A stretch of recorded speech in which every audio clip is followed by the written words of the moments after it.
Que país é esse? Vereadora executada. Ministro do STF ameaçado. Caravana de presidenciável alvo de balas. Há 6 meses das eleições gerais, o Brasil vê crescer a violência de motivação política. Não convide para a mesma festa. Depois de enfurecer parte da esquerda brasileira por causa da série O Mecanismo, Netflix dá uma bela zoada, dá o chamado toco no filho do deputado Jair Bolsonaro. Já já você vai entender o porquê dessa treta virtual. Fim de jogo. Caruso é o 9º eliminado do BBB 18, que proibiu brincadeiras de mão entre os brothers. Esses são alguns destaques do Morning Show que está começando e você é o nosso convidado mais que especial. Bom dia, Paulinha. Bom dia, senhor Edgar Piccoli. Queremos saber a hash de hoje. Olha, estou muito animada, porque... Sempre, né? Você é uma garota animada. Você é uma garota animada do sorriso. É, né? Tem que trazer um pouco de alegria. Isso aí, Paulinha, não tô está com fácil, você. Não é verdade, Edgar? Então, para trazer uma leveza, uma esperança, eu não sei. Tem muita gente que aposta em quê? Em reality show, em Big Brother. E a verdade é que as inscrições para o BBB 19 já estão abertas. Tá brincando, já? Veja só. Mas nem acabou esse. Mas já tá rolando, então quem quiser pode ir lá se inscrever. Pode. E a gente queria mandar um hashtag Fica a Dica pro Boninho. Acho que chegou a hora de dar uma guinada nessa história. Você vai se oferecer a participar? Você seria não seria, Vini, uma grande participante? Então, mas a Paulinha já é uma celebridade, então, né? Então eu acho que pra Fazenda, né? Não, é verdade. E tem que pegar um pouco de Casa dos Artistas, misturar com aquilo que o Silvio Santos fez e com um pouco do que tem trazido audiência hoje, que é a política, né? Sim. Então imagina um Big Brother, assim, diferentão. Vamos lá. O pessoal do Supremo. E aí, pra trazer um tempero... Acontece, mas né? Olha isso, pra trazer um tempero, aí põe o Vila, Marco Antônio Vila lá, Vila lá, de manhã, é um programa super ao vivo de lá, entendeu? Você toparia, professor? É sim, um programa que é super cultural, sim. Imagino que o professor nem conheça o Big Brother, né? Ele ignora esse programa. Uma vez na vida. Mas tá aí, Edgar, essa é a minha dica, eu não sei, você pode ter o seu hashtag BBB dos sonhos aqui no Twitter. Tá. Posta a foto desse pessoalzinho que você queria ver junto, trancado numa casa por 3 meses, da ideia de provas maravilhosas que eles poderiam concorrer a quê, né, dentro dessa casa? Eu não sei. Hashtag BBB dos sonhos. Pelo menos aqui no Twitter a gente vai poder fazer a nossa casa especial, Edgar. Boa, ótimo, Paulinho. Então eu vou pedir que os ouvintes desenvolvam essa ideia aqui também na nossa enquete pelo WhatsApp. O que você acha? Acho ótimo. Vamos nessa? 11-931-17-1009, meu dileto, meu caro ouvinte. Mande a sua mensagem em áudio ou em vídeo dizendo pra gente por que você deve ser escolhido para integrar o time do BBB 19. Sei lá, você pode mandar aí um sonzinho no violão, declamar um poema, sei lá, dar uma polemizada, faz aí dançar, use os dotes artísticos e mande uma mensagem em áudio ou em vídeo pra gente.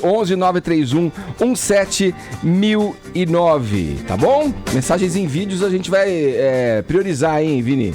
Vai priorizar. Quer ver a performance, é como se fosse um grande BBB, né? Tipo a fita que mandam pra Globo, fala da sua vida, dos seus talentos, porque é que você deveria entrar na casa. Sim. Quem sabe, né? Vocês sabiam que o Caio já mandou 3 vídeos pra produção? Sério? É mesmo? Sério, Caio? Na verdade, eu mandei 3 vídeos, não foi pro BBB, foi pra aquela revista Acredite Se Quiser, na época, na década de 90. Aí eles mandaram a resposta pra todos os vídeos assim, eu não acredito.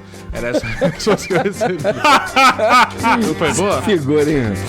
Vamos lá, vamos em frente. Olha só, participe com a gente então pelo WhatsApp, mandando aí o motivo pelo qual você deveria ser convocado para o BBB 19, 11-931-17-1009. Caio sempre me desconcentrando aqui, mas vamos em frente.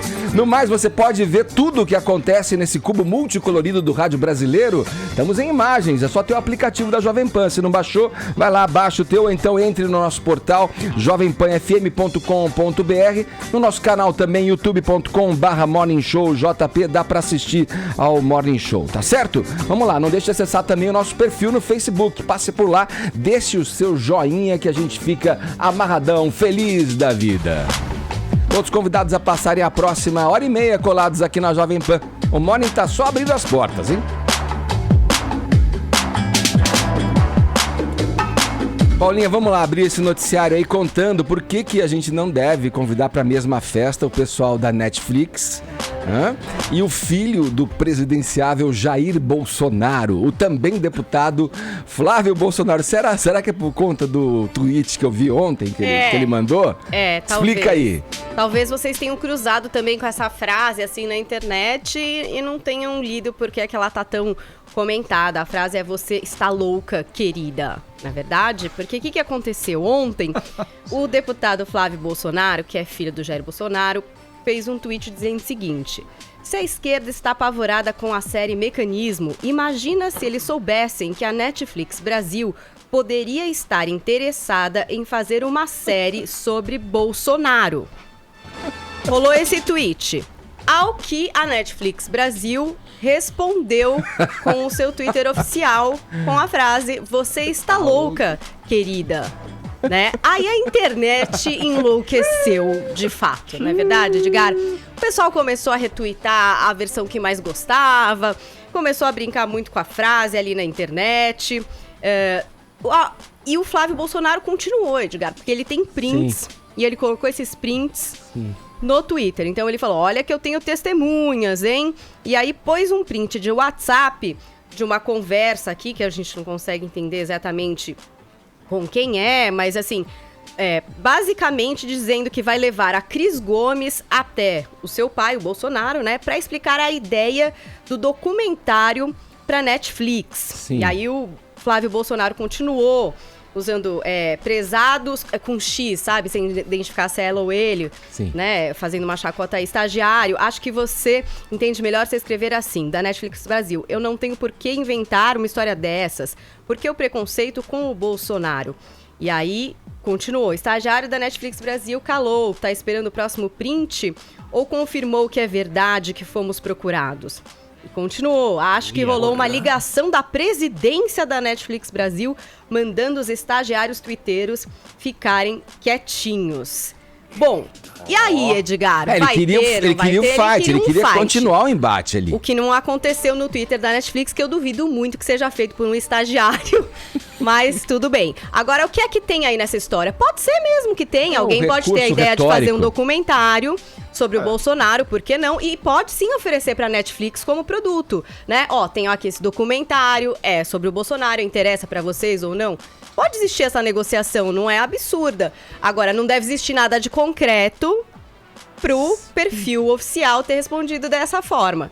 Então, não sabemos, Edgar, só o tempo dirá se essa parceria poderá acontecer, não é verdade? Sim. Será? Será? Não sei. E aí? Sabe o que eu acho muito engraçado? É que quando você tá de perto com o Bolsonaro, e eu já tive algumas vezes, ele é super boa pessoa. Ele é um cara legal. Mas aí quando você vai ver a biografia, o cara não aprovou nenhum projeto de lei desde que está lá. E eles sempre ficam colocando assim, quando você critica o Bolsonaro, eles te falam um palavrão, geralmente, vocês me desculpem, o termo, é o mesmo termo que o Olavo de Carvalho usa. Botam assim, bostinha, hashtag mito. E aí, as palavras sempre tem assim, o mito. E agora eu vendo aqui que o filho do Bolsonaro, o Eduardo, falando que a presidência da Netflix... Flávio, falando a presidência da Netflix. Olha aqui a sintaxe, que é mito, presidência. Aí você chega perto pra conversar, espreme e não sai nada. Pô, com 37 anos de jornalismo eu tenho tanta história pra contar, meu. Basta sentar. Agora, você chega perto do Bolsonaro, volta a dizer, ele é um amor de pessoa. Mas você espreme e não sai nada, vem mito, a presidência, não sei o quê. Parece sabe o Mutley? Aquele bichinho da corrida maluca? Medalha. É tudo medalha. Ô, Edgar, agora me chamou a atenção que esse tweet da Netflix também confundiu a cabeça das pessoas, né? Porque a esquerda que estava condenando a Netflix e a série O Mecanismo, de repente começou a adorar a Netflix por causa desse tweet. E foram 2 tweets polêmicos, né, Vini? Porque teve esse e teve um outro que era dizendo que um tweet que foi feito pro Pablo Vilaça, Vilaça, né? Fábio Que é Vilaça. o crítico de cinema, era fake. Porque Era tinha ali uma resposta que alguém printou, como se fosse uma resposta da Netflix ao que ele falou do boicote, tipo, tá, e daí? Era uma resposta assim, teoricamente do perfil oficial. E aí a Netflix foi lá e falou assim, Isso é esse montagem. não fui eu, Ah, entendi. esse é fake. Mas no Vilaça foi um tweet O dele foi, autêntico, mas né? a resposta da Netflix a ele foi fake e a Netflix identificou logo depois de dar essa resposta. E até o Pablo festejou essa resposta Então, aqui ó, do Flávio Bolsonaro. O Vilaça, que tinha criticado a série, depois falou assim, a gente não pode negar que no Twitch a Netflix Brasil manda muito bem, né? Então é sempre de acordo com o interesse ideológico ali que a pessoa vai, né? É nítido Dependendo. isso. Mas é por isso que aqui no nosso cast a gente tem o Bolsa Progressista, cara, pra dar um toque pra essa rapaziada. Inclusive, vamos tomar um café que nós vamos montar esse documentário aí, pô. Aí. Vamos fazer. O que você acha que... E o Tonholi que vai escrever. Olha aí. Agora, fica estranho. Tem no Netflix, por exemplo, um documentário que é muito bom sobre a campanha vitoriosa do Emmanuel Macron nas últimas eleições presidenciais da França. Só que mostra os bastidores da campanha do partido En Marche, né? Falando como é que foram as coisas, como que aconteceram, porque ele era completamente desconfiado, né? Será que vai levar? Acho que não vai levar e tal. E algumas coisas por trás de tudo isso, né? Da desconfiança em cima dele, do grande feito que ele conseguiu de não só ele se emplacar, como também renovar grande parte do parlamento e tal. Mas já era mostrando, olha, já deu certo, vamos ver como é que foi, como que rolaram as coisas até a vitória. Agora, fazer um documentário agora do Bolsonaro pra soltar antes, talvez... Sei lá, né? Fica um pouco estranha essa história. Mas Acho que jogou um verde aí, vai. Gente, Total, e todo mundo... jogou. Eu posso ter um projeto de um documentário que eu quero levar pra Exato. Netflix. Eu posso ter. Agora, Exato. até oficializar, é um longo caminho. E não deixa de ser um assunto interessante. Digamos que não faltariam polêmicas num documentário sobre Jair Bolsonaro. Exatamente. isso não. Bora, girando o assunto. Sem Neymar, a seleção brasileira bateu ontem a Alemanha por 1-0. Eu fico me perguntando o seguinte, Vini, você que vai comentar o jogo do Brasil aí, você acha que esse 1-0 aí, contra um time meio misto da Alemanha ali, né, serviu pra espantar o fantasma do 7-1? Vingamos o 7-1, né? Eu não sei, hein? O que você acha? Não vingamos o 7-1, mas foi uma vitória... Você gostou do jogo? Gostei do jogo. Eu não vi o jogo. Uma hein? vitória importante pela questão psicológica mesmo, Não posso né? opinar. Daquele último confronto que ficou marcado e sempre ficará marcado. 7-1 não vai ser apagado por 1-0 da seleção brasileira contra a Alemanha em um amistoso. Mas Agora, você sabe a razão da Alemanha ter jogado com um time... Então, exatamente, mequetrefe, vai? exatamente, porque o técnico da Alemanha queria, além de fazer alguns testes pré-Copa do Mundo, tinha uma intenção ali de esvaziar um pouco esse jogo também, Pois de é. minimizar Pois é. essa partida, porque ele não tinha nada a perder. O último jogo foi 7-1 Alemanha. Sim. É o atual campeão do mundo. Então, para a seleção brasileira, que era importante a vitória, e o Tite encarou como isso. O Tite quis o resultado, tanto que ele fez ontem apenas uma mudança. Sim. Então ele chamou vários jogadores aí pela primeira vez e nem colocou em campo, né? Ficaram apenas ali nos treinamentos, e é nesses treinamentos que eu acho que o Tite vai avaliar quem serão os 23 convocados na primeira semana de maio, né, Edgar? Mas contra a Alemanha, principalmente, né, nesses dois amistosos, Rússia e Alemanha, contra a Alemanha o Tite queria vencer, né, até para ter um pouco mais de tranquilidade, para chegar na Copa do Mundo sem aquela coisa do 7-1, vai pegar a Alemanha numa fase mata-mata ali da Copa, no primeiro jogo. Então esse jogo foi importante por isso, né? Então 1-0, gol do Gabriel Jesus, como você falou, né? Um time misto ali da Alemanha, tinha alguns titulares só, né? O Kroos, o Draxler, né?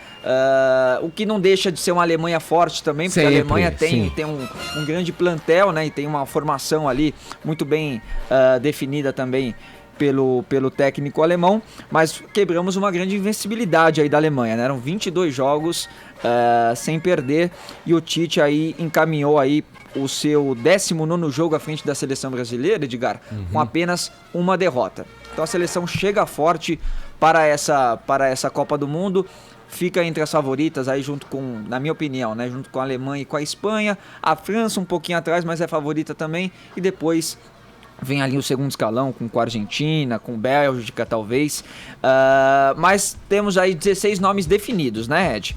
Alisson e Ederson no gol, Daniel Alves, Marcelo, os laterais, Miranda, Thiago Silva e Marquinhos, zagueiros, Casemiro, Fernandinho, Paulinho, Renato Augusto, Coutinho, William, os nossos meio-campistas, Neymar, Gabriel Jesus e Firmino. Essa base. Isso aí já tá definido. Que Faltam foi o que ali... ele falou na última coletiva, se eu não Exato. estou enganado, né? Que já tinha a base ali, com esses 16 jogadores, Exatamente. e o resto iria orbitar em torno dessa base aí. E o importante dessa vitória também, Ed, é que a seleção não tinha o Neymar, não tinha o seu principal jogador. Então, quer dizer, Articulador ali. se a Alemanha poupou o seu time titular, a gente também não tinha o nosso principal jogador Sim. e nos comportamos muito bem. Vamos ver então, ver e ouvir na voz potente de Nilson César o primeiro gol e único gol da partida, marcado pelo Gabriel Jesus, Edgar. Vamos lá.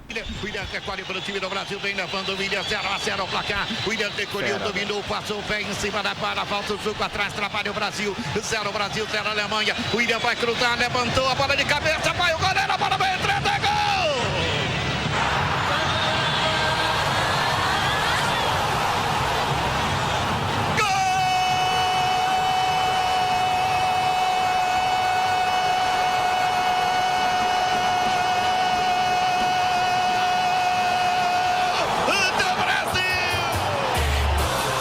Aí sim, hein? Narra muito, Nilson. É muito legal ver a imagem, Narra né? muito, Nilson César. A imagem é muito legal, né, Paulinha? É demais. Por isso que eu chamo de garganta, cara, porque a potência é incrível, olha lá. Cruzou, Gabriel fez o cabeceio, o goleiro alemão que é ruim. O Trap deu uma de trapalhão nesse gol. Grande Nilson da Alemanha, César, contribuiu. pô, muito nós bom. temos então a convocação na primeira semana de maio, aí nós temos 2 amistosos antes da Copa do Mundo, que é no dia 3 contra a Croácia, e depois tem um outro contra a Áustria, no dia 10, e aí sim inicia a Copa do Mundo. Inclusive, você já tá fazendo seu álbum, Edgar? Putz, meus filhos compraram colecionando? coletivo lá em Filhos casa. da Paulinha Tá também, já fazendo vi que estão também, fazendo, é. né? Aham. Então já tá bem legal aí essa coleção aí do álbum da Copa do Mundo de 2018 na Rússia. E vamos ver também, Ed, o comentário aí do Mauro Betting sobre essa partida aí entre Brasil e Argentina, a vitória da seleção brasileira. Uma ótima partida da seleção brasileira sem a bola. Tudo aquilo que o Tite precisava para testar o time com o Fernandinho, ele viu, sem a bola. Com a bola não foi aquela maravilha. Mas, gente, fazia 22 jogos que a Alemanha não perdia. Desde 2016, desde a semifinal da Euro para a França, quando perdeu por 2-0, a Alemanha, então completa, não perdia o jogo. E perdeu para o Brasil de novo em Berlim. Como havia sido em 73, como o Brasil já havia vencido a Alemanha antes da Copa de 78, com um gol de Nunes, também antes da Copa de 82, 2 vezes no Mundialito de 81 por 4-1 no Uruguai, 1-0 em março de 82, um golaço do Júnior em passe do Adílio antes da Copa da Espanha. Com o Brasil outras vezes venceu a Alemanha. E espero que continue vencendo, com uma formação tática mais precavida, mas sem deixar de ser equilibrada. Um time que jogou muito bem sem a bola, que pode jogar mais com a bola, principalmente quando tiver Neymar, quando tiver um Gabriel Jesus mais vivo e quando tiver outras opções, como por exemplo o Douglas Costa, que entrou muito bem no lugar do Felipe Coutinho, que já havia jogado bem, como o William, que pode jogar mais, com uma zaga que deu poucas chances para a Alemanha. Eu sei no time alternativo da Alemanha, mas ainda é um baita time, praticamente com esse time que perdeu para o Brasil em Berlim, que a Alemanha ganhou a Copa das Confederações no ano passado na Rússia. Enfim, é uma Alemanha muito boa, que não jogou tão bem, tanto é que o ótimo Alisson só fez uma defesa 47 do segundo tempo na Alemanha, mas é um Brasil que mostra contra qualquer equipe que está muito bem preparado, está pronto. Se vai ser hexa, é uma outra história, mas que essa história pode se repetir como festa, a gente viu em Berlim e pode ver de novo na Rússia. Ô Vini, isso eu que a vi, gente espera, eu né? vi que você falou aí num Ato falho, um né? ato falho Brasil e Argentina, mas eu sei por quê. Porque a gente também tá comemorando o 6-1 que a Argentina tomou. Ontem foi comemoração dupla, né? Além da vitória da seleção, essa derrota aí da Argentina por 6-1, que entra pra história, né? Que é a maior goleada que a Argentina sofreu. Já teve outros 6-1, outros 2 6-1 que a Argentina sofreu, e esse acaba igualando aí, mas a Argentina tava sem o Messi também, e essa é a diferença, né? Você vê, o Brasil se comportando bem sem o seu principal jogador, já a Argentina sentindo muita falta do seu principal craque aí, o Messi tomou essa goleada, parece até que o Messi entrou no vestiário lá durante o intervalo, mas não adiantou. fez muito efeito, Não não, fez tem que efeito. entrar dentro de campo mesmo pra jogar ajudar bola. a Argentina é Argentina. gente boa, não fala mal da Argentina. Você gosta? Eu gosto, são gente Então fina. vai torcer pra ele. Vai, é isso aí, Caio. Vai lá com os caras, vai lá com os bravinho, hermanos. né? Vai lá com os Nossa hermanos. senhora, hein? Que grossinho. Vamos girar o assunto aqui no Morning Show, agora é hora, olha, se liga. Vamos a Brasília, capital federal, ouvir José Maria Trindade. Zé, o que o ministro da Segurança Pública falou aí sobre esse caso envolvendo o ônibus? O Caio que vai comentar comigo. Vamos lá, Caio, tem essa história do ônibus, né? O que o ministro Jungmann falou sobre esse caso aí do presidente? Peraí que agora vamos voltar aqui. Eu tava tão empolgado com o jogo. Eu falei dos argentinos, você ficou bravo. Quer uma água, Edgar? Desculpa. Água de argentino. Trindade, você tá me ouvindo aí, Trindade? Perfeitamente, Edgar. Muito bom dia a todos. Segura um pouquinho aí, Trindade, segura um pouquinho, a gente já fala com você, mas vamos falar de política ainda, mas na verdade vamos abrir aqui a nossa página policial, né? O Caio, 2 ônibus da caravana do Lula foram atingidos ontem por 4 tiros no Paraná. Isso aconteceu quando a caravana se deslocava de uma cidade para outra. O ex-presidente não estava em nenhum desses veículos e não houve feridos também, né? Foram 4 tiros, é isso? Exatamente. Segundo a assessoria do PT, a presidente nacional do PT, a Gleisi Hoffmann, foram 4 disparos. 3 acertaram um dos ônibus, desses 2 que estavam na caravana, e o outro disparo pegou de raspão. Vamos começar pelo começo pra gente não se perder aqui, porque eu falei dos argentinos, tumultuou a cabeça de todo mundo. Tá, eu também fiquei tumultuado aqui. É o seguinte, o que a gente tá na tela, pra você que tá acompanhando pelo YouTube, é um tweet do ex-presidente Lula, porque a notícia partiu entre as primeiras pessoas dele mesmo. Ele colocou o seguinte no Twitter dele: a caravana do ex-presidente Lula pelo sul do país acaba de ser alvejada por ao menos 3 tiros enquanto percorria, sem escolta policial, o trecho entre as cidades de Quedas do Iguaçu e Laranjeiras do Sul. Isso tudo fica no Paraná. 2 ônibus foram atingidos, ninguém foi ferido.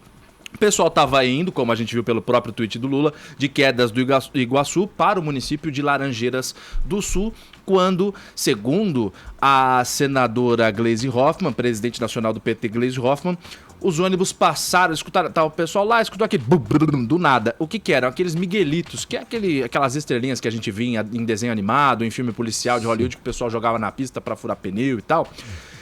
A Gleisi falou, olha, a gente tava aqui andando, escutou um barulho, parou pra ver o que era, os pneus furaram e a gente começou a escutar estampido. E aí eram justamente esses disparos no ônibus. O ônibus que foi atingido, eram 2 ali andando um atrás do outro. Um deles é que foi atingido. O ônibus que foi atingido, ele estava levando os jornalistas. Tem alguns jornalistas acompanhando essa caravana e foi esse ônibus que foi atingido justamente. O pessoal da cúpula do PT, o pessoal do PT estava no ônibus que vinha atrás. A polícia já se pronunciou a respeito disso, disse que tem desconfiança de que pelo menos 2 pessoas participaram dessa ação, porque 2 disparos pegaram de um lado do ônibus e o outro do outro lado. Na hora que tudo isso aconteceu, depois que estava todo ainda meio nervoso, mas um pouco mais calmo, a Gleisi Hoffmann desceu e falou com os jornalistas. Vamos lá. De ódio chegou a um ponto que nós precisamos da manifestação das autoridades desse país.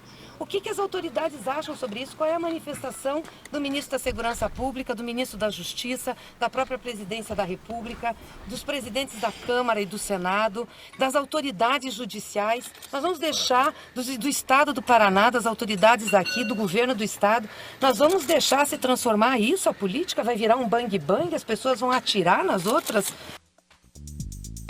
Eu não vou entrar muito agora, nesse momento, em concordar ou discordar da Gleisi, mas o que ela falou é uma verdade. Ela virou e falou, pô, não pode virar um bang-bang, tá certo, sair atirando e tal. Foi o que aconteceu com eles ontem, ela mostrou essa revolta. Agora, ela questionou, pô, e as autoridades o que dizem? E o PT, inclusive o Lula, também virou e falou, olha, o estado do Paraná é o único que a caravana do Lula pelo sul, pelo país, está percorrendo sem escolta policial. Isso é uma vergonha. Aí acionou o Raul Jungmann.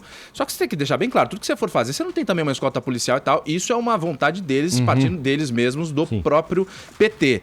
Agora, esse questionamento, então, fica um pouco... Vocês que armaram tudo isso. E eles vão encerrar essa caravana na cidade de Curitiba. Talvez uma afronta e tudo que tem acontecido também. Então, questionar isso já é um pouco duvidoso. Vou devolver para você, Edgar, pro Zé Maria também falar. Vamos lá. Vamos direto, então, a Brasília. Ouviu Trindade a respeito desse pronunciamento do ministro Raul Jungmann, ministro da Segurança Pública. O que ele falou a respeito desse caso envolvendo aí a caravana do ex-presidente pelo Paraná, Trindade? Bom dia. Pois é, muito bom dia a todos. Olha, o ministro da Segurança, Raul Jungmann, ele disse que isso não pode acontecer, considerou inaceitável esse tipo de de reação, esse tipo de agressão à caravana do Lula, mas os meios políticos aqui, Edgar, vêm com muita preocupação vários episódios que vêm acontecendo durante esta pré-campanha eleitoral. Há quem diga que o ex-presidente da República, Luiz Inácio Lula da Silva, acabou plantando esse tipo de reação diante da sua conduta, do seu discurso contra a justiça e contra todos, e isso ele está recebendo de volta. Mas o ministro da Segurança Pública, Raul Jungmann, disse que vai mandar investigar e, inclusive, mandar força especial para acompanhar a caravana do ex-presidente Lula. Ele acabou dizendo que já existem pessoas acompanhando, sim, a caravana e todos os movimentos. E ele afirma que a disputa política não pode partir exatamente para esse tipo de agressão. Agora foram tiros, né? Mas já houve pedradas e ovadas, enfim, são agressões que o mundo político aqui está ficando meio ressentido.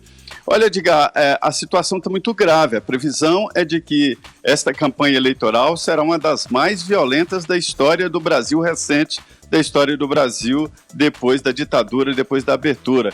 Então, há sim toda uma preocupação com vários episódios, não só com esse. Esse é mais grave porque envolveu aí um atentado, tiros, né? Mas vários episódios preocupam sim aqui o mundo político. E a gravidade, a preocupação, né, em torno dessa possível campanha violenta que teremos à frente aí, Tonholi, quando o Caio traz aí que tem artefatos jogados na pista para furar pneu, isso caracteriza como uma emboscada, isso é um atentado à própria democracia, que a política e os campos de ideais devem ser discutidos no âmbito das ideias, né, Tonholi? Eu cobria... O que você falaria sobre esse episódio? Eu cobria o movimento sindical nos anos 80... e os miguelitos e pedras eram usados pela CUT e pelo PT. Eu aprendi o que era miguelito cobrindo uma manifestação da CUT no Grande ABC. Sim, mas é um recurso, mas não justifica, né? Isso pra mim não é novidade. Eu aprendi o que é miguelito com a CUT. Eu nem sabia o que era miguelito. Quando eu trouxe pra redação da Veja aquele negócio retorcido, um jornalista que hoje assessora o Lula falou: que repórter é esse que não sabe o que é miguelito? Peguei com a CUT. Agora tem uma coisa, vou repetir uma colocação do grande teórico da guerra, o von Clausewitz, que ele falava que a guerra é a política continuada por outros meios para povos de fronteiras do sul. A política é a guerra continuada por outros meios, é outra pegada. O que eu tenho medo, Zé Maria, é que o PT faça uso desse atentado como a oposição do Getúlio Vargas fez quando teve o atentado 5 de agosto de 54 contra o Carlos Lacerda lá na Rua Toneleiro, no Rio de Janeiro. Ficou famoso o episódio como atentado da Rua Toneleiro e que começou a queda do Vargas a partir daquilo. Eu não estou preocupado com essa barbaridade que é dar tiro em alguém, porque eu me coloco aqui sempre contra armas. Mas eu estou preocupado com o uso político que se farão dessas balas. Fala, Trindade. Caio quer comentar? Já está sendo capitalizado, sim. Esse discurso já está sendo feito e, na verdade, o PT se ressente de que jogaram ovos e não houve tanta repercussão. Jogaram pedras também na caravana e também não houve repercussão. Mas agora eles estão sentindo que é possível, sim, avançar com uma reação maior. Na verdade, a caravana Lula e o próprio ex-presidente Lula está sentindo ali que não tem aquele apoio que ele achava que teria durante essa campanha, né? Isso é uma campanha política. E, por outro lado, a reação em contrário também, dizendo que o ex-presidente Lula, como agora impedido de se candidatar pela Lei Ficha Limpa, ele não poderia fazer campanha antecipada sem nem mesmo ter a possibilidade de ser candidato. Dizem por aqui que é preciso um freio, ou seja, preciso medidas judiciais urgentes para decidir sobre a situação do ex-presidente Lula. Agora, tudo isso que nós estamos falando, Tonholi, é evidente, isso é uma disputa política, ou seja, uma guerra continuada. Mas agora, como dissociar, aí vou fazer a provocação, como dissociar um ato como esse, que está no meio, no cerne de uma campanha política, enfim. Como é que você vai dissociar? Você falou que tem medo, né, Tonholi, de que se faça o uso político disso. Mas como dissociar uma coisa que está intrínseca a um fato? Como dissociar? Veja bem, o Lula conseguiu fazer, ele e seus advogados conseguiram fazer que o entendimento que vinha sendo seguido desde 2016 pelo STF fosse subvertido. A força de subversão, no melhor sentido do termo subversão, a força de subversão que o Lula tem é fenomenal. Então agora para subverter a lei do ficha limpa. Aliás, Zé Maria, foi um bom sinal, né? Que o Toffoli ontem contrariou a ficha limpa e devolveu o Demóstenes Torres, o senador que recebia a grana do Carlinhos Cachoeira, devolveu ele que tomou uma pendura que até 2027 ia ficar fora. Tá armado um cenário em que o Lula capitalizará tudo, e ninguém tem a expertise de capitalizar como o Lula tem. Tá aí o Zé Maria para dizer se estou falando mentira ou verdade.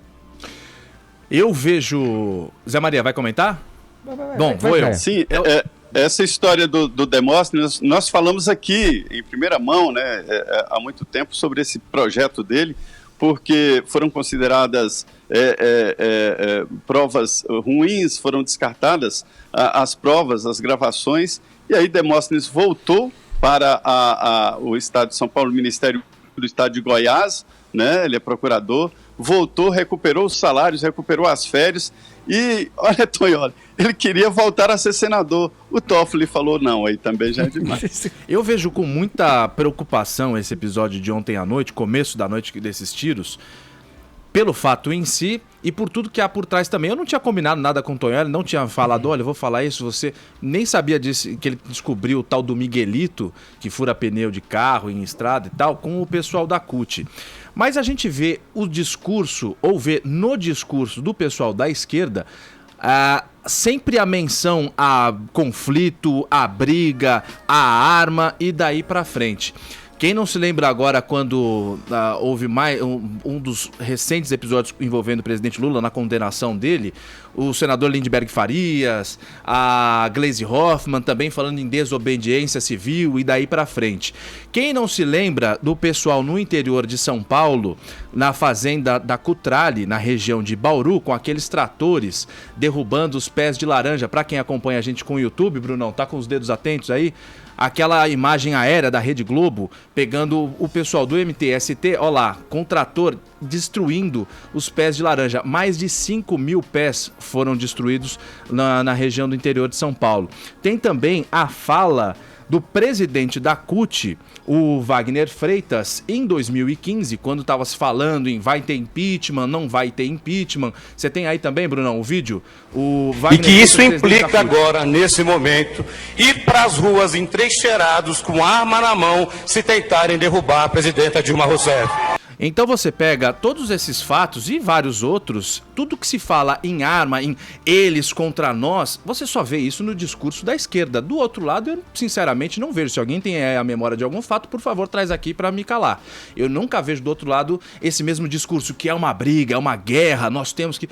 Esse discurso de arma me soa muito estranho. Ontem, tiros, e nenhum dos disparos pegou em vidro. Eu vejo com muita ressalva esse episódio de ontem à noite. Zé, vamos fechar esse papo, Zé, com você, mas eu fico meio preocupado com essa relativização das coisas, né? Eu não acho que é justificável um ato de violência, seja de qualquer lado ele venha. Né? Eu acho também que a gente vive num momento tão conturbado em que não se sabe como isso foi o que aconteceu, a gente tem o relato de quem estava no ônibus, mas eu acho que o nosso papel também, como proposta de evoluir dentro de um processo democrático, é punir isso aí, é buscar, investigar e punir com veemência. Investigar de verdade, né? Porque isso, de fato, seja lá um discurso político, se vai ser usado politicamente isso, como um dividendo político, dentro dessas conjunturas que o Tonholi colocou, que o Zé Maria trouxe pra gente, olha, não interessa. O que me interessa é que esse ato deve ser reprimido e os envolvidos punidos, Trindade. É, isso mesmo. A esse clima. Olha, Caio, na verdade os dois lados aí falam em armas. A UDR inaugurou essa tentativa, né, quando Ronaldo Caiado era presidente, de armar o campo, de reagir às invasões com tiro. Houve recentemente, não se esqueça também que a ditadura militar foi imposta sob armas, né? Mas a história é a seguinte, Edgar. Ameaças ao ministro Edson Fachin no Supremo Tribunal Federal deram um ponto alto aqui da grande preocupação. Medidas já estavam sendo tomadas e não são anunciadas, né? Medidas de proteção, elas são muito mais eficazes quando elas são tomadas sem o anúncio. Mas aí, né, durante uma entrevista, ele disse que estava sendo ameaçado com a família, houve toda uma preocupação. Agora, a situação é a seguinte: toda a segurança aqui, inclusive do presidente Michel Temer, do Congresso Nacional, a segurança aumentou muito e isso acendeu sim o sinal amarelo, quase vermelho aqui, sobre esta possibilidade, né, de reações em cadeia dos dois lados. Isso já estava sendo falado aqui, mas ninguém acreditava que isso poderia acontecer de uma forma tão rápida. Então, a violência está num crescente, sim, também na área política. Você vê, né, Tonholi, qual que é a intensidade da tensão gerada por uma ameaça feita a um ministro do Supremo nesse cenário político que a gente acaba de descrever aqui, nesses atos de violência contra a caravana do ex-presidente Lula? É uma coisa seríssima, né? Olha, quero lembrar o que eu falei segunda-feira, nessa ordem, no Jornal da Manhã, depois do Morning Show. Eu trouxe aqui o vídeo do incêndio no STF, furo da Jovem Pan. A pessoa que me passou o vídeo falou muito antes de sair a entrevista do Fachin aí para Globo News que estavam sendo duplicados o número de seguranças dos ministros por conta, diz ele, de uma situação muito apertada. O termo que eu ouvi foi apertada. Eu não ouvi essa informação do Fachin, senão obviamente teria dado. Mas, quando vem incêndio no STF, a segurança do STF, Zé Maria Trindade, me diz o seguinte: fizemos uma leitura dúbia. Talvez a gente propenda para falar só depois que fizerem os laudos. Mas que a Jovem Pan deu incêndio em primeira mão, eu não estou fazendo juízo de valor sobre o incêndio, vou esperar o laudo. E quando eu recebi esses vídeos, eu ouvi que o bicho estava pegando para a segurança dos ministros, eu ouvi e foi na segunda-feira de manhã. Sim. Trindade, obrigado pelas informações, viu? Bom trabalho para você em Brasília. Muito bem, obrigado, bom dia. Agora 10 horas 37 minutos, horário de Brasília. Vamos juntos fazer a diferença. Partiu pra cima. Eu sou Ricardo Amorim, economista. A gente adoraria que houvesse uma única solução simples que resolvesse tudo no Brasil. Não há. A gente vai ter que mexer em muita coisa. Mas há duas que são fundamentais. A primeira delas é envolvimento de todos nós. A solução não vai cair do céu, a gente vai ter que criar a solução. Se a gente não cobrar os políticos, eles trabalham para eles e não para nós. E a segunda, ela é óbvia, mas a gente não dá a devida atenção. Educação, educação, educação. Só com gente melhor preparada, a gente vai ser capaz de construir o país que todos nós queremos. 2018, um ano para transformar. Vem ser Jovem Morning Show.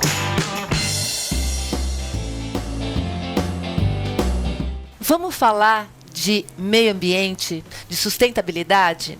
Hoje eu tenho aqui para conversar com a gente o Yuri Marinho, da Econ Soluções Ambientais, e ele vai explicar para a gente como que o digital, Yuri, afeta, transforma o seu negócio.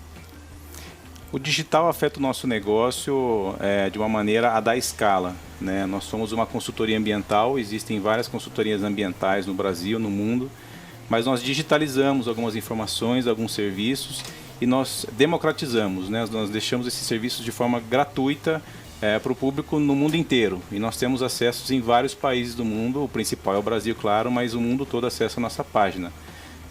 Com a legislação brasileira existe uma demanda para regularização de área rural e os proprietários de fazendas precisam achar áreas com floresta, áreas preservadas. E a procura é muito difícil, ela é complicada.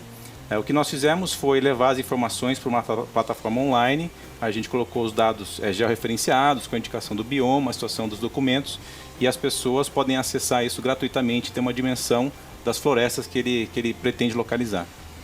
Que legal, então a gente vê o digital ajudando no empreendedorismo que transforma o Brasil, o meio ambiente e os negócios. E aqui é a Marta Gabriel para o Sebrae Digital.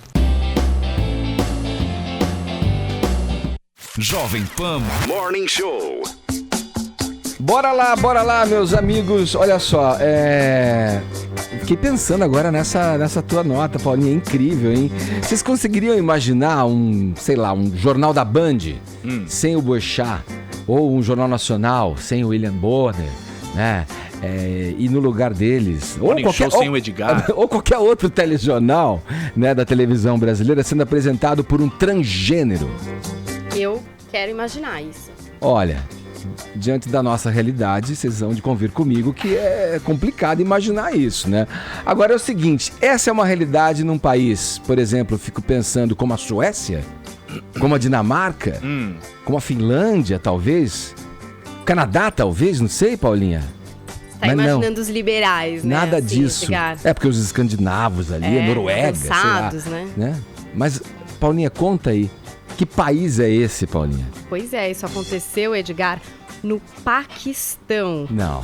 Pois é verdade. Paquistão? Exatamente, Na última sexta-feira, Marvia Malik, de 21 anos, que é formada jornalista pela Punjab University, trabalhava como modelo, fez a sua estreia como bancada de um telejornal. Ela participou, claro que, de uma peneira, digamos assim, né, para escolher quem seria ou não a apresentadora desse telejornal. Parece que no teste o chefe não identificou até que ela era transgênero. E quando identificado, também decidiu não discriminar. E declarou: não vamos discriminar, todo mundo tem sonhos e objetivos. A menina foi entrevistada pela CNN, enfim, por vários veículos de comunicação. E ela disse o seguinte, que quer mostrar ao país que somos mais que objetos de chacota, que somos seres humanos. Aí, como eu fiquei muito também surpresa com essa história do Paquistão, fui ver o que é que acontece no Paquistão em relação aos transgêneros. Aí eu vi que, por exemplo, em 2011... O Paquistão é essencialmente muçulmano, é um país islâmico, é islâmico, né? Isso. Em 2011 teve uma rara decisão no mundo islâmico, inclusive da Corte Suprema do Paquistão, que trouxe para a população a opção de poder, no documento de identidade, se identificar como transexual. Então, sexo masculino, feminino ou transgênero. As pessoas já podiam escolher. Mas lá também existe muito preconceito mesmo com essa parcela da população, que acabam sim marginalizados, pedindo esmola nas ruas, na prostituição, envolvidos com drogas. Até essa menina agora, que é a apresentadora, falou que a família a renegou, que desde os 15 anos ela tá por conta própria nessa vida, batalhando pelas coisas dela.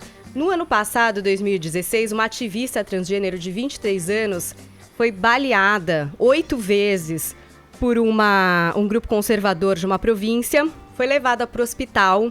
Sabe o que aconteceu lá? Olha a viagem.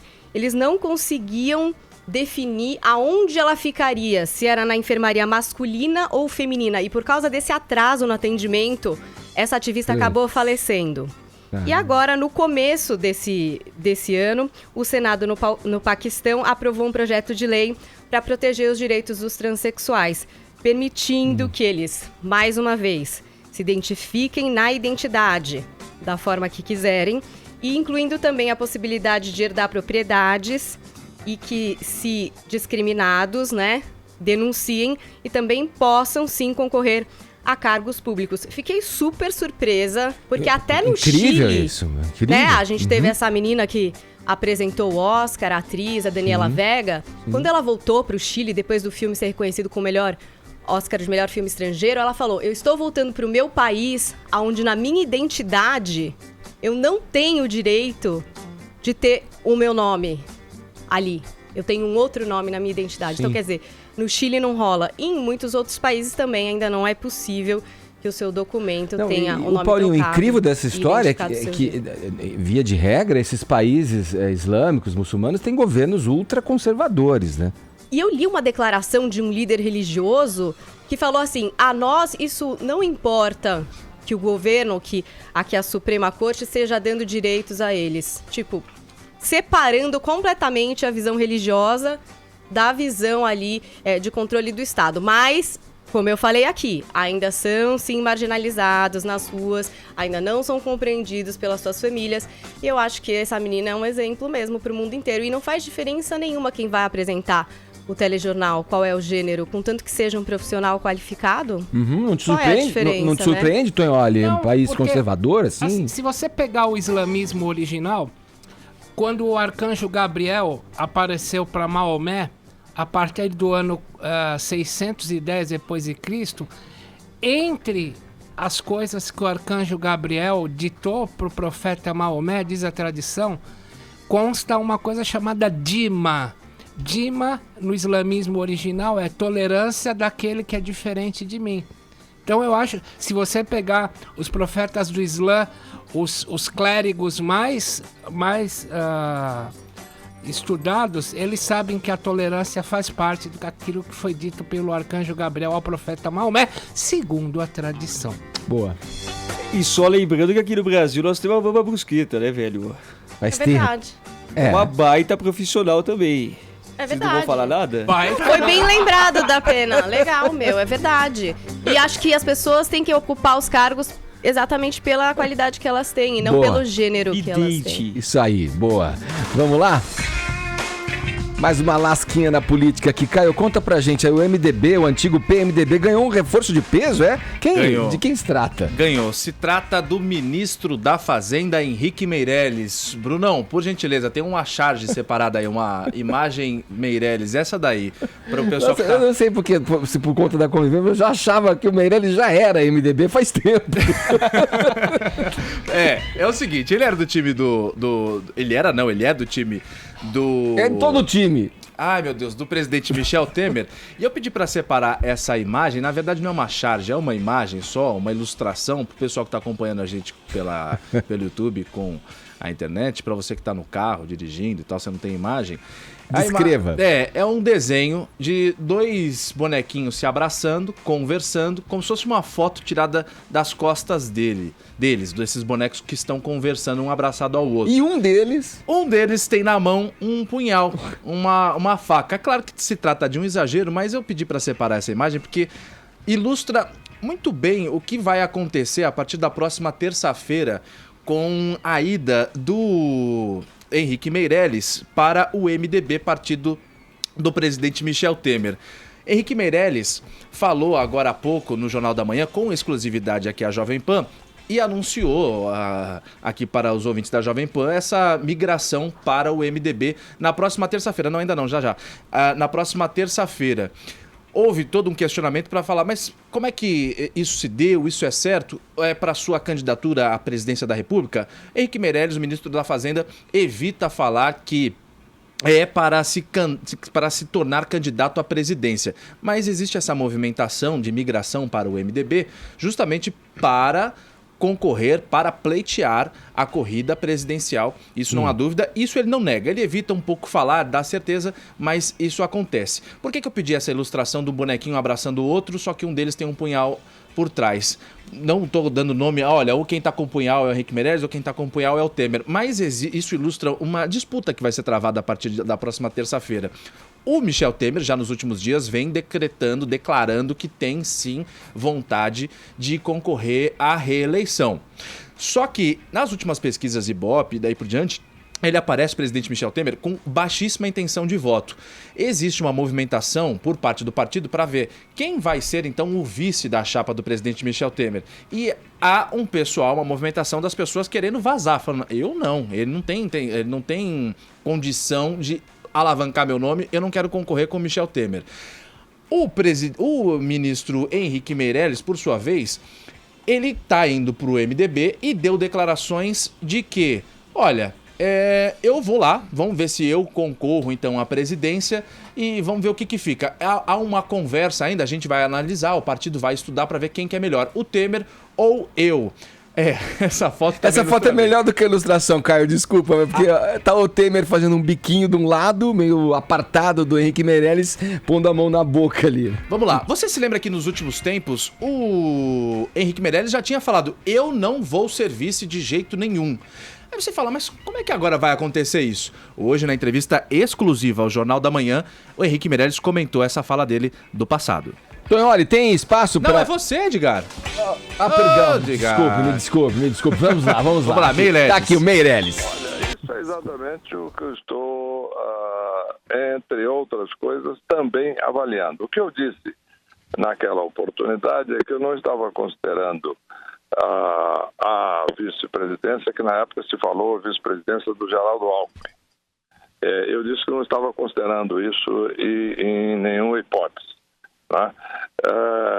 E que não estava, de fato, fazendo um projeto tendo em mente ser candidato a vice-presidente. Então, não foi essa a finalidade. Agora, evidentemente que estamos aí conversando e evoluindo e eventualmente, caso o presidente decida de fato ser candidato, vamos ver aí qual é a melhor composição possível aí para este quadro. Mas temos que conversar, temos que definir tudo isso para chegar a esta conclusão.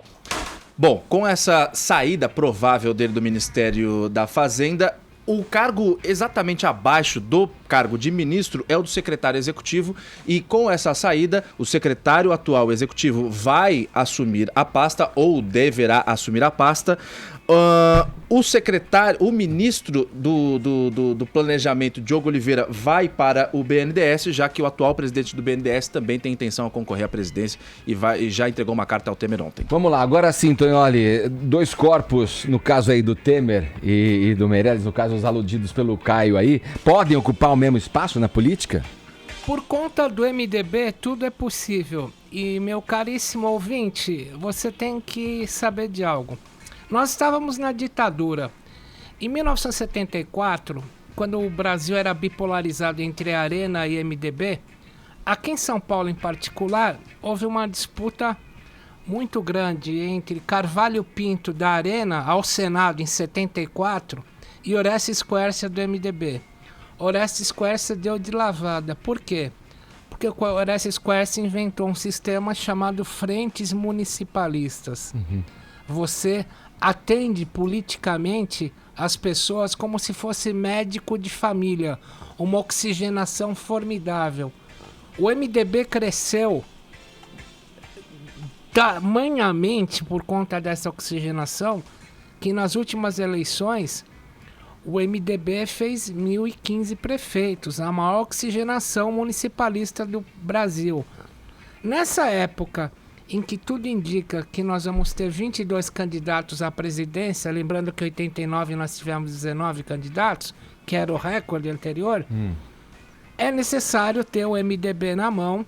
Por quê? Por causa dessa oxigenação inventada pelo Quércia e que criou substratos como Eduardo Cunha, que era lá da base do Baixo Clero de Madureira, no Rio de Janeiro, ou o Pezão, que veio de Piraí. Esse é o PMDB ou MDB. Pega lá de baixo, oxigena e faz uma base inacreditável. Então, é quase irresistível pro Meirelles, o MDB, por causa dos tentáculos. É um partido tentacular. Boa. Seguindo aqui, a segunda turma do Supremo Tribunal Federal decidiu mandar para casa o ex-presidente da Assembleia Legislativa do Rio de Janeiro, Jorge Picciani. Rodrigo Viga tem os detalhes pra gente. Bom dia, Viga. Fala, Ed Cortininha, beleza? Beleza, e você? Gostei da camisa, parecendo cortininha de quarto infantil. Eu achei que você ia falar de banheiro. E de banheiro, né? De box. Ah, pois é, não, eu não queria ser tão indelicado, mas tá bonito, tá charmoso, viu, Ed? Muito obrigado, meu camarada. Preciso do seu poder de síntese agora. Vamos ao assunto. Beleza. Eu achei até estranho o Tonholi tá aí, pensei que ele estivesse em Portugal, lá em Lisboa, com o Gilmar Mendes, mas tudo bem. Dessa vez, a bondade, a generosidade não foi do Gilmar Mendes, que anda sendo perseguido aí por onde vai, principalmente em Portugal. Dizem até que ele anda fazendo bico no STF. Veio do Dias Toffoli e de mais um ministro que entenderam que Jorge Pisciani, que está preso desde novembro do ano passado, em um desdobramento da Lava Jato aqui no Rio de Janeiro, não pode permanecer na cadeia. Precisa se tratar. Ele que retirou 2 órgãos no ano passado por conta de um câncer que o acometeu. Está com a saúde fragilizada, segundo uma perícia médica, que foi encaminhada ao Supremo Tribunal Federal e 2 ministros da casa. Dessa vez não foi o Gilmar Mendes, esses 2 ministros concederam aí o direito dele cumprir prisão domiciliar. O que é mais curioso, viu, meu caro Edgar, o Tonholi, Curtininho e muito mais. Essa turma que vai para a cadeia sempre fica doente, arruma doença ou consegue um salvo-conduto, hein? Salve, salve, Edgar! Valeu, Viga. Obrigado pelas suas informações. Manda um abraço para essa estátua viva que tá aí atrás de você no cenário carioca aí. É o Austragésio do Jataíde. O Tonholi daqui a pouco eu explico. Valeu, Viga. Obrigado pelas informações. Agora 11 horas, 1 minuto, horário de Brasília. Jovem Pan Morning Show. Jovem Pan Morning Show. Partiu pra cima. Chegou a hora, é agora, vamos fazer um barulho, com esperança nos olhos e o peito cheio de orgulho, pra levantar essa bola, levantar a cabeça, pra voltar a sonhar, pra que o sol apareça. Partiu pra cima! Vem ser jovem com a gente vencer, vem de coração aberto, vem que o seu sonho está perto, vem ser jovem, partiu pra cima! Juntos daqui pra frente, nada mais nos separa, mesmo contra a corrente, nossa marcha não para, nossos votos de paz, prosperidade e saúde. Mais amor, mais justiça, mais atitude. Vem ser jovem com a gente vencer, vem de coração aberto, vem que o seu sonho está perto, vem ser jovem. Yo!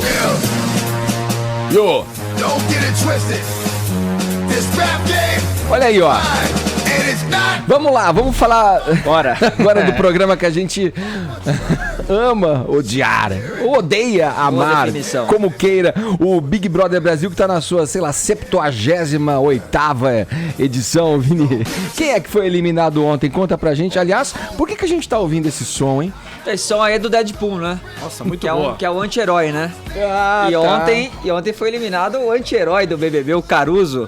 Só que caramba, que sacada, hein, Vini? Você vê? A gente chega cedo na rádio e fica velho. pensando nessas coisas, né? Muito bom. Aí é o seguinte, o problema, Edgar, é que ele não foi intitulado pelo público como anti-herói. Ele mesmo se auto-intitulava dentro da casa o anti-herói. Era a tática dele. Era a tática dele, o bad boy, né? Só que o Caruso era o bad boy que não assustava ninguém. Dá pra ver que ele se espelha no Alexandre Frota pra se Também. Parecidas as atitudes dele na é? casa com o Alexandre Frota, viu, Caio? Acho até que ele se sentia como um Alexandre Frota. E o que acontece? Como ele tinha ficado já em 2 paredões, ele achou que tava bombando, que ele tinha uma baita torcida aqui fora, quando na verdade não. Ele tinha ido para 2 paredões com pessoas que o público odiava muito. Odiava ainda mais, rejeitava ainda mais, né? E agora não teve jeito, ele foi paredão com 2 favoritos, né? O Kaysar e a família Lima, e foi eliminado com 81% dos votos. Que nessa edição é bom. Porque 81% chega a ser uma rejeição, mas numa edição que nós já tivemos 89, 92, 94, ele saiu até que bem aí, foi o 9º eliminado. Agora é o seguinte, o BBB podia acabar amanhã, ou hoje, né? Porque eu concordo. Agora ou nunca ter existido. Concordo. Também, mas eu tô me referindo a essa edição porque foi assim, ruim, tá ruim, Vini? Não, porque agora saíram todos os vilões, os antagonistas, né? Só tem ali, agora sobrou ali o Viegas, mas também que é meio planta, né? Que só fica nos bastidores. E agora perdeu a graça, entendeu? Porque Será, ficou Vini? só Às vezes a turminha. saem esses e se revelam novos vilões. Paulinha é uma otimista, isso aí. Eu acho que todo mundo que tá dentro da casa agora é meio que do mesmo lado ali. E a produção tem que fazer alguma coisa pra movimentar esse jogo, né? Foi bom. A edição até agora foi uma boa edição. Mas com a saída do Caruso, do Diego, da Patrícia, acabou quebrando um pouco aí a dinâmica do jogo. O que tem movimentado, por exemplo, é que esses dias até a produção proibiu brincadeiras de mão lá dentro da casa, né? Até porque subiram uma hashtag aí, Ana Clara expulsa, no Twitter, porque ela deu cintadas no Kaysar. Mas assim, Mas era de brincadeira ou era? Como de brincadeira, assim, mas como o Kaysar também já fez algumas brincadeiras que acaba machucando. Mas ele tava gostando da outros cintada? participantes. Ele falava bate mais. Edgar, brincadeira de mão, brincadeira de vilão. Às vezes o cara Isso é um quer, ditado ué. que Parece mães minha mãe usam. também. Aquela coisa, às vezes ele quer uma brincadeira cintada. de mão, não. Então, almofada, brincadeira com Ele almofada. pode querer, não com- pode, Caio, uma cintada. Às vezes ele quer também. Não, Né? e outra, também o cara não pode fazer nada. Hoje em dia a mulher não pode fazer nada. O cara, pô, chato, né, meu? Muito chato. Vai, vou ouvir. Chato sou Exatamente. eu também. Desculpa te interromper. Não, Vai lá, vai tranquilo. lá. Aí, brincadeiras de mão, de chinelo, de tapa, de cintada, de almofada. Então, a produção falou, vamos parar com isso, senão vocês vão ser... o próximo vai ser eliminado aí do jogo. Se eu for aí... É mãe, né? Falando, né? Exatamente, Vai. cara. E como o Edgar já falou, nós estamos na 75ª edição do BBB. E ontem o Leifert anunciou as inscrições para o próximo BBB. Então já está confirmado aí no ano que vem um novo reality show. E de novo, né, com o Thiago Leifert aí, que vai para a sua 3ª edição à frente do BBB, Edgar. Ô, Vini, o que o Thiago Leifert melhorou? Que tava sofrendo crítica na última edição, né? Você que assiste, ficou mais As legal? pessoas se dividem, né? Ele é Entre bem achar polêmico, que é legal. né? É unânime ainda, Sabe tipo o era o que Bial? parece, É legal, Caio? eu não vejo, mas é legal. O Thiago, Leifert é legal. o Thiago É ele outro comanda estilo. bem. Você não vê o que você tá falando, Eu Edgar? não vejo, mas é legal. Ah, o Edgar é do outro mundo Não, eu já bem. vi Fala aí, alguma vai. coisa e gostei do que eu vi, é isso que eu quero dizer. O Thiago ele comanda bem, eu acho que a grande diferença do Thiago pro Bial é que o Thiago se envolve mais no jogo. Mas de repente é uma estratégia da direção fazer isso Claro, também, né? a gente tem que entender que as coisas que o Thiago Leifert fala não vem só da cabeça dele. Tem uma Tudo coisa, isso tem Fini, um a direcionamento Paula vai ali concordar. da direção. Ele é mais jovem. Ele é mais Ele jovem. é mais jovem. Não, eu Ele acho que o participa Bial mais. não devia participar tanto, acompanhar, sabe? Vinha mais numa instrução da produção, é o que eu imagino.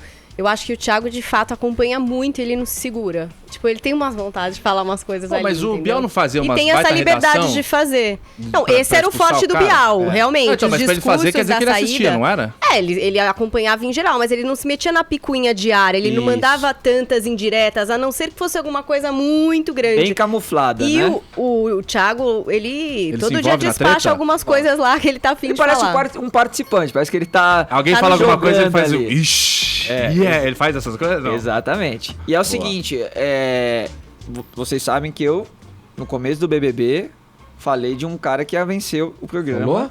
Não Tem, lembro. tem gravado Falou isso aí? sim, Não, ele falou. Tem gravado. Tem gravado? Você lembra quem foi? Eu não lembro quem Kaysar. falou. Que o Kaysar. Kaysar. Que era o imigrante, Antes do programa né? começar. Brifa um E o que pouco que você pra todo apostou mundo mesmo, que não Vini? sabe. Não apostei nada. Só falei pra vocês Que ele ia ser o anotarem vencedor do quem ia ser o programa. vencedor do BBB. O BBB tá acabando, depois a gente conversa. Nossa, se você acertar, você vai ser o cara, hein? Depois de Olha conversa. que visão, Tá? hein? Ele é o cara já, Caio. Você não tá sabendo. Vamos lá, como é que tá a nossa hashtag aí, Paulinha? Conta? Olha, hashtag BBB dos sonhos. Eu separei alguns tweets da galera pra gente descobrir quem é que o pessoal gostaria de encarcerar nessa casa. Aldo Messias, poderiam antecipar as eleições desse ano e fazer no projeto BBB. Já imaginaram os 20 e tantos presidenciáveis convivendo juntos? Iria rir muito. E já seria um teste grande para alguns deles ver como eles ficariam presos. Olha que maravilhoso, Edgar. Hashtag Boa BBB dos sonhos. Tem mais. Vamos ler. Joesley, imagina que louco. Joesley, putz. Imagina que louco colocar Lula, Não é só Dilma. Joés, o Joés é da Chatuba. Exatamente. Colocar Lula, Dilma, família Bolsonaro, Ciro, Levi, Manu, Alckmin, Luciana Genro, tudo na mesma casa e colocar a Gretchen pra comandar essa atração. Entendeu? Tem Olha a gente foto do querendo Joel. até apresentador novo. Vamos lá, vamos pro próximo. Chatuba é daquela música, a Chatuba sem querer, Sei tu lá. aumentas minha dor. Não é dessa música? Olha, Vladimir Santos pôs uma foto maravilhosa. Identifique as pessoas da foto, Vinícius, com vozes. Sou eu, o ratinho ali, é isso? E Ana Maria Braga, acompanhado, claro, do Louro José e como do chama... Xaropinho. E do Xaropinho. Que grande turma no BBB. Tem mais um? Olha aí, ó. Mete bala. Meu BBB do sonho seria Pablo Vittar, Jair Bolsonaro, Padre Fábio de Mello e MC Caio Melody. Rocha. juntos em uma prova de resistência. Quem fica mais tempo em pé dentro de um busão lotado ganha. Mas na real, a resistência seria ouvir os agudos de MC Melody por mais tempo. Você tá vendo que, ó, tem muito jeito de fazer funcionar essa próxima edição do BBB. Ô, Paulinha, vendo essas sugestões cheias de celebridades, dá saudades do Casa dos Artistas. Exatamente. Né? Silvio Santos deu uma grande lição ali, viu? O pessoal agora deveria repensar essa próxima edição do BBB. Sério. Sério mesmo. Tinha que dar uma movimentada. Incrementada aí nesse negócio. Também acho. Agora, só 30 segundos, só pra voltar na última nota aí do Vini, que ele falou, porque eu já previ quem ia ganhar no Big Brother.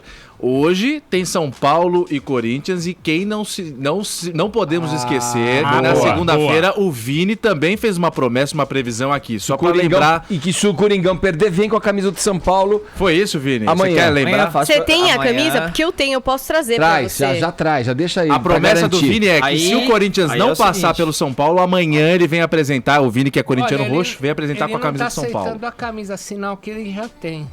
Não. Alguém tem que trazer a camisa. Tá bom, eu vou trazer a camisa. Agora, meninos, eu vi, citando Ijuca Pirama, meninos, eu vi uma coisa que eu tenho neste celular aqui. Eu tenho uma prova dos depoimentos nos bastidores do Vini e amanhã eu vou rodar pra vocês. Não hoje, porque é uma surpresa. Nossa, que câmera escondida. Confidencial, galera. Eu vi um depoimento do Vini. Depoimento do quê? Você tá grampeado, amanhã. Vini. Amanhã a gente vê. Vambora. Não sei nem do que ele tá falando. Vamos em frente. Seguindo aqui no Morning Show. É isso aí. Vamos lá, Paulinha. É contigo agora que eu sigo no papo. Vou continuar, aliás, depois dessa hashtag que você trouxe pra gente, bem sucedida, mais uma vez do Morning Show. Vamos lá, o que tá pegando entre os cantores Emicida e Flora Matos, hein? O que tá havendo aí, Paulinha? Conta pra gente. É uma treta que já vem de longa data. Não sei se vocês acompanharam, mas sabe que o Twitter é esse lugar maravilhoso para batalhas, né? Você faz o seu tweet e de repente a pessoa pode te responder diretamente, né? Ninguém tá isento disso acontecer. Então, em fevereiro desse ano, o Emicida fez uma lista de cantoras negras que ele considerava que estavam se destacando ali no rap. Então ele citou algumas, Clara Lima, Odisseia das Flores, Carol Conká, Ju Doroteia, enfim, fez uma lista das mulheres que ele curtia e escreveu apenas para citar algumas artistas fodas de hoje. Fortaleças para não ter que ouvir dilemas sobre calcinha / carteira amanhã. Bom, tudo bem, fez esse post e tal. A Flora Matos ficou de fora dessa lista e respondeu para ele perguntando se ele era um racista esclarecido. Aí o Emicida foi lá e respondeu pra ela: não, é autoestima de quem não é preto só quando convém que chama. E deu esse, toin na Flora. Ela até apagou os tweets dela, por isso que eu não consegui colocar a conversa completa. Porque às vezes acontece no Twitter, né? A pessoa começa a ser achincalhada, ela vai lá e tira o que ela escreveu. O Emicida até depois colocou, sou completamente anti-linchamento, espero que cada um aprenda com seus erros e antes de querer mudar o mundo, consiga mudar a si próprio e tal. Bom, agora o que é que aconteceu? Isso foi em fevereiro. Isso foi em fevereiro, tudo bem, morreu aí essa história. Aí começou uma discussão, uma conversa da Flora com os fãs dela, que eles estavam perguntando por que ela não tinha se posicionado em relação à morte de 5 jovens numa chacina que aconteceu em Maricá, no Rio de Janeiro, e que eram ligados a projetos culturais, de rap, de hip hop. Aí ela foi lá e resolveu fazer um post que foi o seguinte: vejo um monte de comentário aqui de pessoas seriamente incomodadas com o fato de eu ter pele mais clara e me posicionar como preta de quebrada. Desde o dia em que o Emicida semeou essa energia, algo precisa mudar e eu não tenho certeza se é o meu discurso. Aí alguns fãs ainda escreveram outras coisas. Ela respondeu: se o meu foco fosse o dinheiro, o meu discurso, vocês devem imaginar qual seria. O mais descartável possível. Mas eu, na de plantar orgulho no coração de quem me escuta, acabo sendo taxada de afro-conveniente pelo Emicida. Quer dizer, guardou. Paula Carvalho, eu quero saber, desculpa te interromper. Fala. O que o Da Pena acha desse homicídio? Ai, meu Deus do céu. A barbaridade. Bom, aí, o que aconteceu? O Emicida foi lá e respondeu novamente, porque assim a treta no Twitter, ela nunca acaba, Edgar, e disse: Te dei um salve e fiz o que adultos fazem. Você sabe como me encontrar e consegue falar comigo a hora que quiser, mas prefere ficar nessa palhaçada infantil nas redes sociais, se fazendo de vítima atrás de like. Achei que você tava confusa. Agora tenho certeza. Você é mau caráter mesmo. Eita! Mandou esse Já rasteira, hein? E aí ela foi lá e apagou de novo? os posts que ela... Quer dizer, ela é fez. convicta no que ela fala, né? Não sei, é uma grande treta na internet. O que é que você acha, Caio? Acho que o Caio vai dar uma luz pra gente. Eu não entendi nada disso, eu achei uma tremenda bobagem, eu não entendi. Eu não entendi, não vou pedir pra você contar tudo de novo, evidente. Na verdade é assim, ó, o Emicida deu uma indireta pra ela na primeira treta de que ela só se assumia negra quando era conveniente pra ela, entendeu?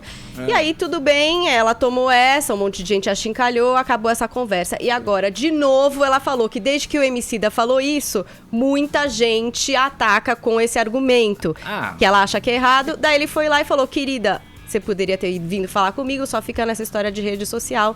Você, pra mim, é mau caráter. É isso, cara. A hora certa aí pra gente. Quem é que tá aí pra dar a hora certa agora? Sim, vai, professor. São grandes artistas. 11h21, horário de Brasília. Seguindo com o Morning Show dessa quarta-feira, já vou avisando meus camaradas, juro que essa reportagem não é do sensacionalista. Ouçam essa. Alunos da rede municipal de Duque de Caxias, no Rio de Janeiro, recebem cenouras em vez de chocolate como brindes de Páscoa. Quem conta essa história pra gente é a Nani Cox. Vai, Bruno. A Secretaria Municipal de Educação de Duque de Caxias, no interior do Rio de Janeiro, presenteou os alunos com cenouras e uma receita para cozinhar um bolo. A lembrança inusitada faz parte do que o órgão chamou de Páscoa com alimentação saudável. As crianças que esperavam bombons ou ovos de chocolate ficaram frustradas e os pais reclamaram nas redes sociais. A coordenadora de alimentação escolar da Secretaria Municipal de Educação, Ana Lúcia de Almeida, enviou uma carta aos diretores das escolas para explicar a ação. Nela, a coordenadora diz que o município recebeu uma quantidade maior da raiz e decidiu investir no projeto para evitar o desperdício do alimento. Em um texto postado no Facebook, a mãe de um dos estudantes da rede municipal se disse indignada e culpou o prefeito Washington Reis. Outro pai usou a mesma rede social para protestar contra a ação, numa postagem que teve mais de 1.700 compartilhamentos. Na publicação, o prefeito da cidade de Duque de Caxias também foi cobrado pela decisão. Por meio de nota, a prefeitura do município esclareceu que a compra em quantidade desnecessária e a decisão de distribuir as cenouras aconteceram sem o conhecimento do prefeito Washington Reis. A prefeitura lamentou o ocorrido e garantiu que abrirá sindicância administrativa para apurar as irregularidades. Nossa senhora, o que é isso, né? Eu não sei, é uma inversão de coisas, tá? Porque a simbologia da Páscoa, o renascimento, né? A renovação, tudo. Poderia, se os caras não querem, sei lá, vamos imaginar que a questão seja financeira. Faz lá a tradição da pintura dos ovos, né? A pintura das casquinhas dos ovos. Agora, nossa, peraí. Não é do sensacionalista, eu já avisei logo de cara. Eu acho o seguinte, tudo isso que tá acontecendo hoje em dia com a classe política, do ódio que tá plantado. Por exemplo, ontem à noite teve tiro no ônibus da caravana do Lula e todo mundo, olha o ódio que está acontecendo. Não tô falando que isso se justifica uma coisa, não vou tentar atrelar uma coisa a outra, mas o meu pensamento, não reflete a opinião da Jovem Pan, não de ninguém, o meu pensamento. Tudo isso que acontece é porque, cara, ninguém mais aguenta, é uma tiração de sarro, né? Aí essa coordenadora Ana Lúcia enviar uma carta tentando justificar, olha, compramos em maior quantidade, vai pro inferno, manda essa cenoura pra a instituição de caridade, manda pra mendigo, morador de rua, pro Bom Prato, qualquer lugar. Todo mundo se assustou. Cuidado, aqui. Nesse lugar que você ia mandar cenoura, eu fui um pouco reticente aqui. Vindo de você, Caio. Cara, a classe política tira um sarro, velho, mas parece chacota. Da cara da sociedade. Parece chacota, não. Ou essa mulher é burra, que não sabe o que tá fazendo, ou então ela tá tirando um sarro. Eu prefiro acreditar que ela tira um sarro, porque se for burra e ocupando um cargo de coordenadora, aí fica pior ainda a situação. Prefiro que ela seja sarcástica. Bora lá, então, para fechar o Morning Show dessa quarta-feira, vamos aqui com uma nota, que era o comentário do Tonholi, inclusive. Um levantamento do jornal Estado de São Paulo revela que 7 dos 10 pré-candidatos à presidência da República que se posicionaram publicamente sobre prisão em segunda instância são favoráveis à execução da pena antes de esgotados todos os recursos. Outros 4 pré-candidatos ouvidos pela reportagem são contrários, todos representantes da esquerda. Ô, Tonho, olha, vamos lá, os dados mostram que a situação do Lula é o que de fato movimenta esse debate aí. Você concorda? A defesa do Lula conseguiu criar um estado de coisas em que conseguiram até alterar no julgamento do habeas corpus ali no STF, alterar uma súmula que eles chamam de verbete 691, que impedia que o STF julgasse algo já julgado por corte inferior, ou seja, o STJ negou o habeas corpus e o STF aceitou. Isso foi contra um verbete, uma súmula. A defesa do Lula conseguiu modificar o estado das coisas do direito. O próximo ataque será modificar a legislação eleitoral, aliás, como já foi feito ontem pelo Dias Toffoli, ao tirar a cassação de direitos políticos do ex-senador Demóstenes Torres. Eu acho que a tosse de fundo nervoso, como eu digo, ou a luz de fundo de tudo isso, não é apenas o Lula, é o estado de coisas que pode alterar a vida de todos os políticos. Então, faz bem hoje falar que o judiciário é punitivista. Sim. Por quê? Haja vista, o Romero Jucá ontem saiu pelas mãos do Dias Toffoli. Sim. O próprio Dias Toffoli também tirou do cerco o Demóstenes Torres. Nós estamos tendo aqui um abraço de afogado. Por detrás dessa febre de dizer que o judiciário é muito punitivista, que nós temos que ser garantistas, estão antes interesses políticos inconfessáveis de todos os partidos, PT, PMDB, PSDB e sobretudo PP, que é o maior citado na Lava Jato. Fechado. E assim finalizamos mais essa edição do Morning Show, prometendo voltar amanhã a partir das 10 da manhã no mesmo bate-horário, no mesmo bate-canal. Muito obrigado pelo prestígio e pela audiência. Amanhã tem mais. Cuidem-se. Pega essa cenoura e... O quê? O raio tá que bravo? Enfia onde essa cenoura da Atena? Vai, pá.